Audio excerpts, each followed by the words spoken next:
Welcome back to Southern Indiana Now. Super excited to talk to one of my old friends, Bud Shippee. Of course, he is a legend in Southern Indiana, known for his sports broadcasting voice. So you're probably going to recognize the voice before you might recognize the face. I don't know. It depends on. You've been around a lot of games, right, Bud? I sure have. I'm pleased to be with you this morning. Yeah, excited to have you. Of course, you had well over 40 years of broadcasting in Southern Indiana. So we're going to talk about that. But that's a lot of games. Yes, it really was. And when we started doing all of the girls' games, that sure made a basketball season really challenging and really busy. Yeah. But tell me why it's so important to have that connection to Southern Indiana sports.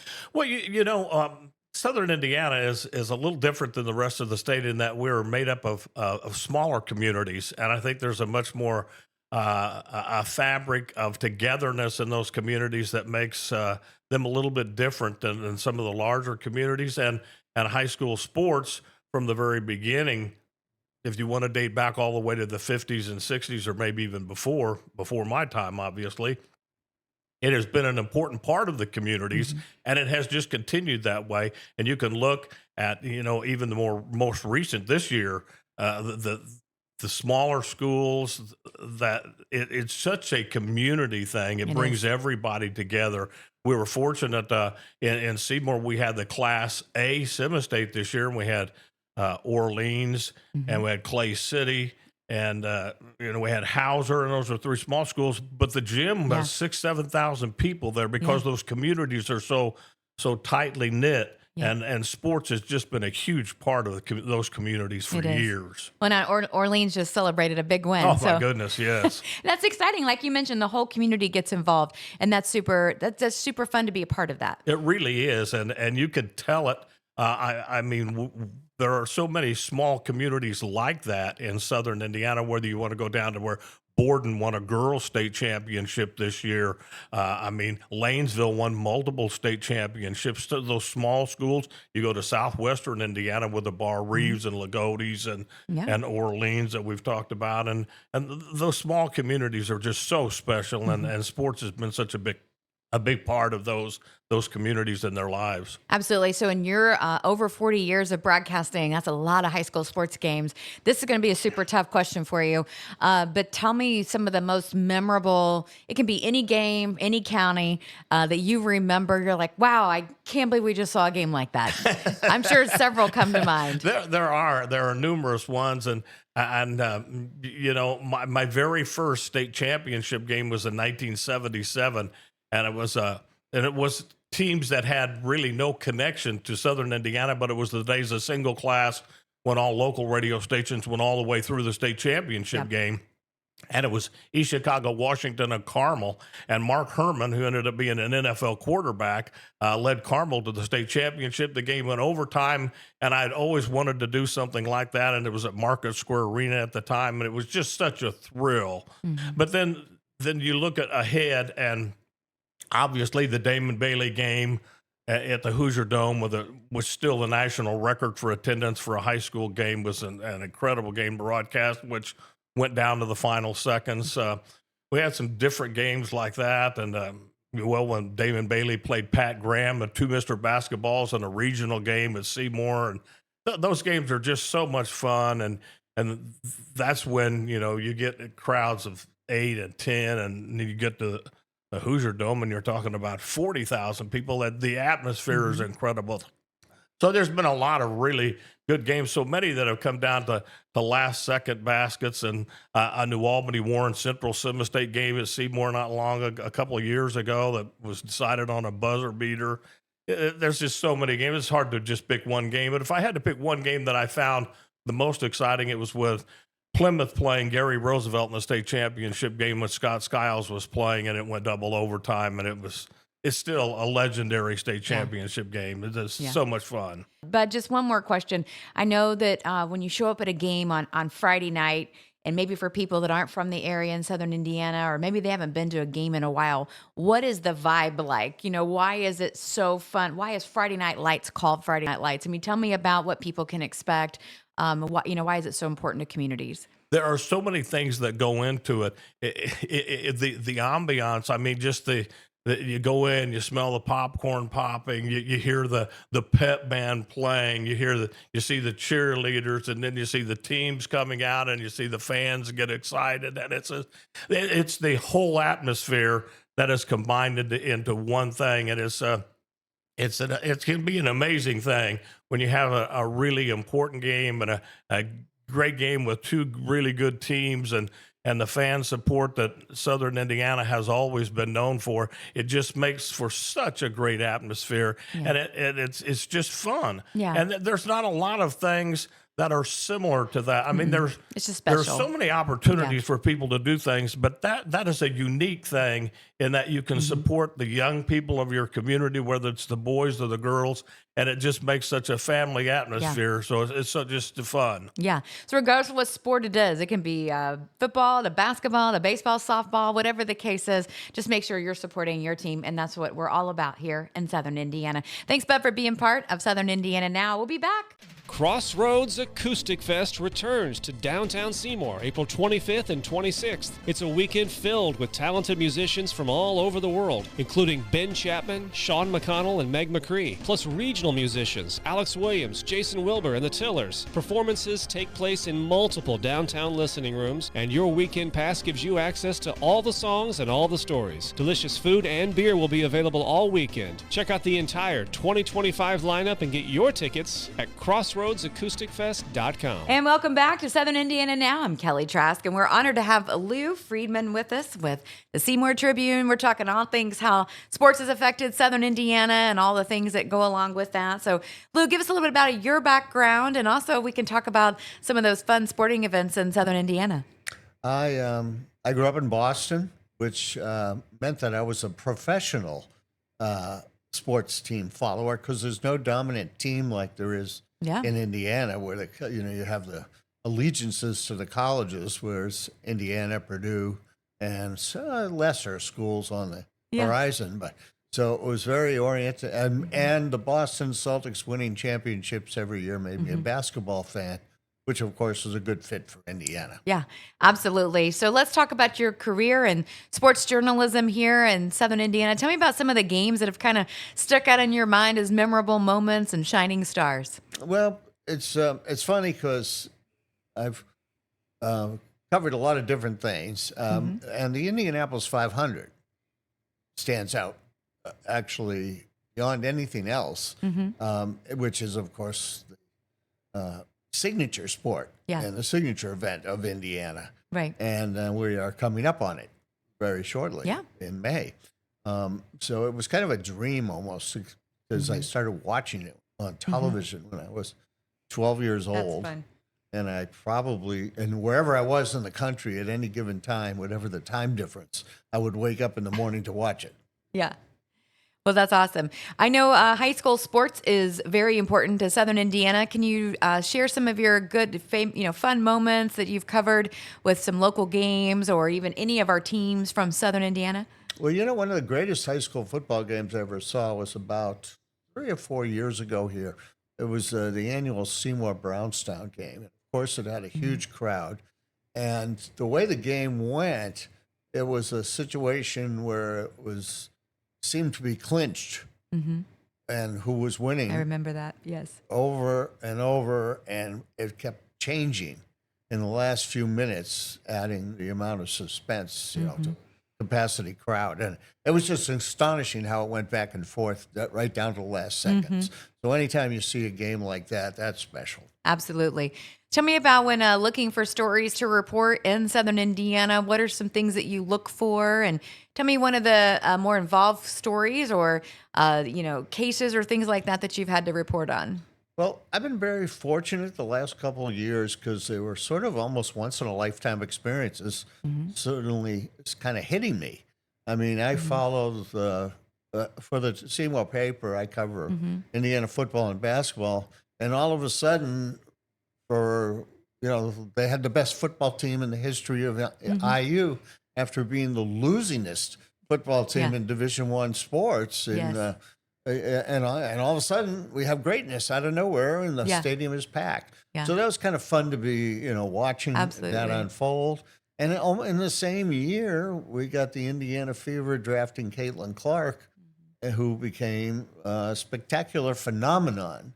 I mean, it's not like there haven't been great women's basketball players in the past, Right. but the way the season unfolded for the Fever and for her and the amount of attention was astonishing, Yeah. day in and day out. I love that. That's definitely been a good time to be part of the journalism crowd to be able to cover some of those stories and connections. So, some advice for maybe some people that aren't from the area, or if you have somebody that's young wanting to break into sports journalism, what's the best path for them, and how can they get connected? Well, it's changed over the years. Certainly, when I was younger, I mean, I had a plan, a loose plan, which Right. was work my way up from a small newspaper to a bigger newspaper to the biggest of all newspapers. But the way the newspaper world has changed in recent years, my recommendation would be to stress versatility and obviously digital focus. Yes. Learn how to write and work and study good writers, but also become a multimedia person. I love it. Well, Lew has a new book coming out. Lew, can you tell everybody the title of that and where they can find that soon? Well, coming soon, it'll be Caitlin Clark and Revolution in Women's Basketball, All right. which covers quite a bit of history beyond All right. Caitlin Clark. All right. And that should be coming out in weeks when the love it. WNBA season starts. That's awesome. Okay, fantastic. Well, you can look for that book, and if you like to connect with Lew, you can find him there at the Seymour Tribune, and you can connect with him. And if you have some questions about your path to journalism, whatever that might look like, he would also be a great resource for that. We'll be back right here on Southern Indiana Now. I'm Kelly Trask.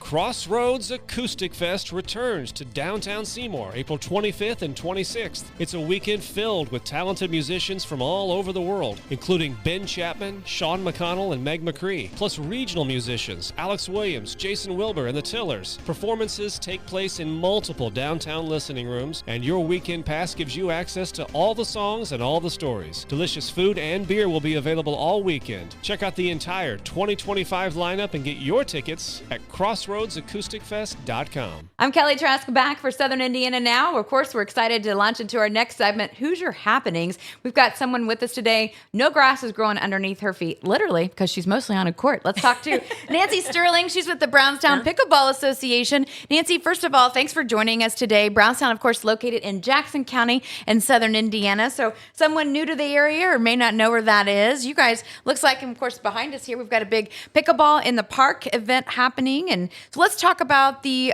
sport of pickleball and how it has gained in popularity. Oh my, that's a tough question. People just really caught on to the game. They love it. They get out. It's such a social game for one thing. They get out. They make a lot of friends. And to start with, it's more laughter than anything. It honestly is, because you hit shots. It's like, wow, how did I hit that?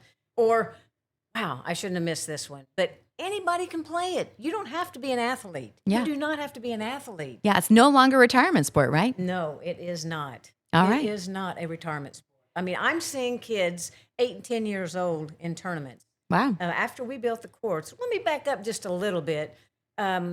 With our organization, we started in September of 23, the Brownstown Pickleball Association. And we weren't a nonprofit then, but we are now. And we began with 10 of us, and we all had that passion for pickleball, and we wanted to grow it in the community. And what better way than to build pickleball courts? So that's what we took on, a project to build the pickleball courts.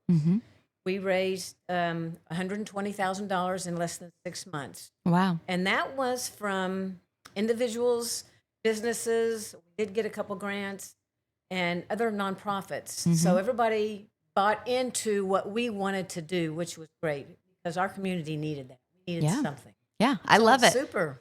Well, let's talk about pickleball in the park. Where is it? How people can get connected? All the fun stuff. Okay, well, this was what we started with to show people where it was going to be located at. Actually, you can't see it from there, but right here is where it's actually located at, and this is the Brownstown Park. So we were able to build there, and it has 2 entrances into the park. In order to get involved in pickleball, it's a matter of, for us, it's getting in, it's getting into a clinic. We have put on 21 clinics now. Okay. And that is since our courts were actually built in October 24. So, September of 24, because we actually raised the funds in less than a year and got everything going and got the courts done. So, the clinics really help. They're very low key. Being a beginner, you learn how to hold the paddle. You learn how to hit the ball. We are not professionals, so we tell you what we've learned. We do know the rules. We know how to score. So it's just a matter of having enough nerve to come on a pickleball court. Bring a friend. You don't have to. Right. We teamed up with the Boys and Girls Club, and we put 10 on during the winter here at the Boys and Girls Club, and then we do the others. We will do another series of 10 more this summer at the park. I love that. And these are free, so they're free to anyone. Okay. So if you'd like to get connected, where can they find you, online or social media? What's the best way to find you to sign up? Brownstown Pickleball Association. Okay. Making it pretty And simple. make sure you look for Brownstown, Indiana, because there is a Brownstown, Michigan. Okay. They do have pickleball in we Michigan. want to keep you in Indiana. That is for sure. All right. You can, of course, ask Nancy or anybody else associated with the Brownstown Pickleball team, and you can get connected with that. And if there's any special advice or takeaways you want to tell people before they get started? One thing I can say is, if you are interested, get on YouTube. YouTube has a lot of videos that really show what we will teach you. But it's kind of interesting because they all have different takes and different ways to teach. But the main thing is just getting out there. One thing that might scare the bejeebies out of you is if you watch professionals. We don't play like that. It's a totally different game. So don't let that scare you. Right. Come to the courts, and the pickleball community is a very welcoming community. And again, like I said, you don't have to be an athlete. Show up. Show up. Talk to a neighbor. Yeah. If they're playing, they'll show you how to play. It's a great date night. Yes, or just come with a paddle or not a paddle. Somebody always has an extra paddle in their bag. There you go. Just show up. We just want you to get Show moving. up. That's right. All right. If you'd like to get involved into the Brownstown Pickleball Association, you can do that. And of course, it's open to everyone. You can be from just Southern Indiana. You can get connected there. That does give you a home for pickleball. Absolutely. All right. We're back Absolutely. here on Southern Indiana Now. I'm Kelly Trask. Crossroads Acoustic Fest returns to downtown Seymour April 25th and 26th. It's a weekend filled with talented musicians from all over the world, including Ben Chapman, Sean McConnell, and Meg McCree, plus regional musicians Alex Williams, Jason Wilbur, and the Tillers. Performances take place in multiple downtown listening rooms, and your weekend pass gives you access to all the songs and all the stories. Delicious food and beer will be available all weekend. Check out the entire 2025 lineup and get your tickets at crossroadsacousticfest.com. And we're back on Southern Indiana Now as part of our Who's Your Good News segment. We want to welcome Owen Heritage with the Community Music Alliance from New Albany, which is in Floyd County, Indiana. Thanks so much for making the trip today. And Owen, we're so excited to talk with you about the Community Music Alliance. Can you tell us a little bit about what it is and how your organization works with the Southern Indiana area? Sure, yeah. So we're a non-profit. We're a 501c3. And our goal as an organization is to make sure that everybody has access to music. Okay. Music lessons, for instance. Okay. And other things. So our big number one rule is we never charge for any of our services. Oh, wow. So That's incredible. That okay. way money is never an option because it can be pretty expensive. Yeah. We get single parents come that might have 4 kids that all want to take lessons. If Yeah. they were to go commercially, that would be like $500 a month. Yeah, it sure have that. would. So tell me how the Community Music Alliance, tell me kind of what the scope of the, what you do and how you can connect parents, and tell me a little bit more about it. Yeah, so our biggest program is the music classes. We currently have about 250 students. Wow, In okay. that. And it's not just, we're based in New Albany, but it's not just for people in New Albany. Anyone that can make the drive to us, they're welcome to take part. So typically we'll get people from about a half an hour drive radius seems to be the norm. So people come over from Lowville, they've come down from Scottsburg even, Corridon. Yeah, makes sense. What type of lessons are students having access to through Community Music Alliance? So we give classes in about 12 different instruments, I think. Okay. We have keyboard, guitar, drums, singing, violin, cello, dulcimer, ukulele, Okay. a couple of other things. So there's plenty of choice. I love that. And that's kind of one of the nice things about it, Yeah. is that you can try out different instruments without it costing you an arm and a leg. We also provide an instrument for people to use Oh, at no okay. charge. So they can take one home, try it out, and after, a couple of months, if they don't like it, they Yeah. can try something else. Oh my goodness, that's saving parents a lot of time and money for sure. Because a lot of kids may start something, they're like, I think I want to play the viola now. So, yeah. Yep, and instruments are not cheap. Yeah, no. So that sounds like, so where are you located? Where are the lessons taught? And how can people get connected? We are located in downtown New Albany. It's right next to the brand new police station. It's kind of diagonally across the street from the library. Okay. So it's right off the interstate. People can find out about us at our website, communitymusicalliance.com. Okay. That's how we take up the sign-ups for I love it. the classes and all our other programs. You want me quickly to mention some of the other things Sure. we do? Yeah. So Lessons is our biggest program, but we also have a recording studio that's free to Okay. use. It comes with a producer and everything. Wow. So people can come in and walk out with a finished professional track. Wow. That's So- truly amazing. We like to get people in there that wouldn't otherwise have the chance to use a professional studio. Wow. So So you're open during the week then, or weekends, or how does that work? we are, it's 24/7 because I actually live in the building. Oh, okay. It's my house. Oh, you need music basically. lessons at 10 o'clock. It's happening, apparently. If that's what they want to do. Okay, Yeah. If the all right. students and the teacher all want to do a midnight class, and there was talk Okay. about that one time, Okay. they can do it. Yeah. So it's all by appointment. So when you sign up for a particular program, such as the lessons, Yeah, recording whatever it is. studio, rehearsal space that we Okay. have, all other different things, loads Yeah. of different things. When you sign up for that, you will get your time to come in, and it can be like I said, Yeah, for sure. All right. So if an organization or somebody would like to support your group, how can they get connected to you? And I'm sure you're a nonprofit, but how can they work with you on that? Yeah, so go to our website. It gives you lots of options. You can even donate online right there. We'll take donations of instruments. Yeah. We love volunteers. Because we don't have any paid staff. Yeah. So if anyone has even Oh, okay. an hour or two that they want to give us, Yeah. I don't know, come in and clean a building or clean a Yeah. room or something. Anything helps. Anything helps. And if how many students do you have kind of go through the program maybe in a year's time? What's a guesstimate on that? Oh, goodness. Not entirely sure. I think in total, we probably had nudging 1,000 students Okay. altogether. That have So you're come kind of a along. big deal. That's what I'm understanding. Yeah. All And right. also we have a choir and we have an orchestra. Oh, okay. And both of those are designed so that absolutely anybody can join. Wow. Okay. I love And that. they give concerts throughout the year as well. All our concerts are free. We have various concert series that we work with different organizations in the area. Well, that's super fun. If you'd like to get connected with the Community Music Alliance, you can do that. They're, of course, located again in New Albany, which is in Floyd County. But if you can get there, you can have fun and take part in all the different music offerings. Thank you so much, Owen, for being part of the show today. Is there some other things that you want to talk about that want to make sure that people know about Community Music Alliance?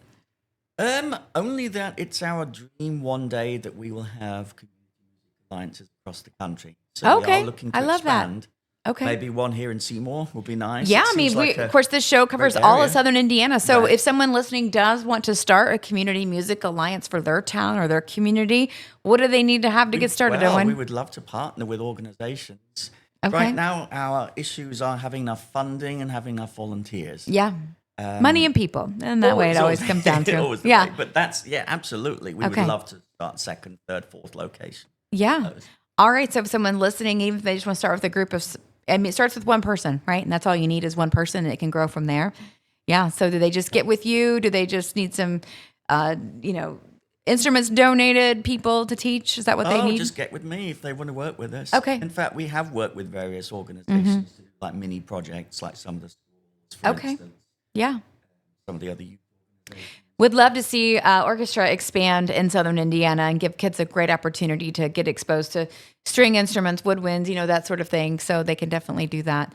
I love that you can get that experience and you don't have to pay. That's phenomenal. Yep, everything is at no charge. I shouldn't say the word free. It's not free because it does cost us money. Yeah. But we don't charge, and we just invite our participants to give back however they Okay. can, whether that be making a small donation or doing some fundraising. or Okay. volunteering a little bit. Okay. Everybody has their own way to give back. All right. So again, you can check out their website, Community Music Alliance. You can find them on .com. Of course, you can find them on Google and all the places. We'll be back right here. But that is some Hoosier good news for sure. Definitely getting kiddos and adults alike connected to music. And you can do that in your community if you'd like to set up something. If something's not there, or you're not able to make the Floyd County area, there's definitely a chance to get started. You can get with Owen and their team, and they can get you pointed in the right direction. We'll be back right here on Southern Indiana Now. I'm Kelly Trask. Lots of events coming up for you in Southern Indiana. Definitely want to check out Easter egg hunts galore. I mean, it is literally, they're everywhere. And one of the ones you don't want to miss, of course, is Geyser Park. That's in Seymour. And that's, of course, with 92.7 and 99.3, along with the city of Seymour. And, of course, you can check that out. And that's presenting sponsor Rose Acre Farm. So don't want to miss that. That's all the action starts at 9 o'clock with the hunt starting sharply at 10. You can get a free photo with the Easter Bunny, courtesy of Walgreens, prizes from Guardian Bikes, and so much more. Definitely going to be thousands and thousands of eggs galore at that event. And also you can check out an adult Easter egg hunt happening at Starlight Distillery April 19th from 10 to 1 at the old Easter egg hunt with the bourbon twist. That's going to be super fun. That's coming up in Borden. And Bob Ross Happy Little 5K Clifty Falls State Park there in Madison. And of course, that's going to support tree plantings and other initiatives with Indiana State Park. So that costs us $35 a person. You can check that out online. Reminder to get your tickets for Crossroads Acoustic Fest. Keep it right here to Southern Indiana Now. We'll hear each and every Wednesday with a brand new episode just for you.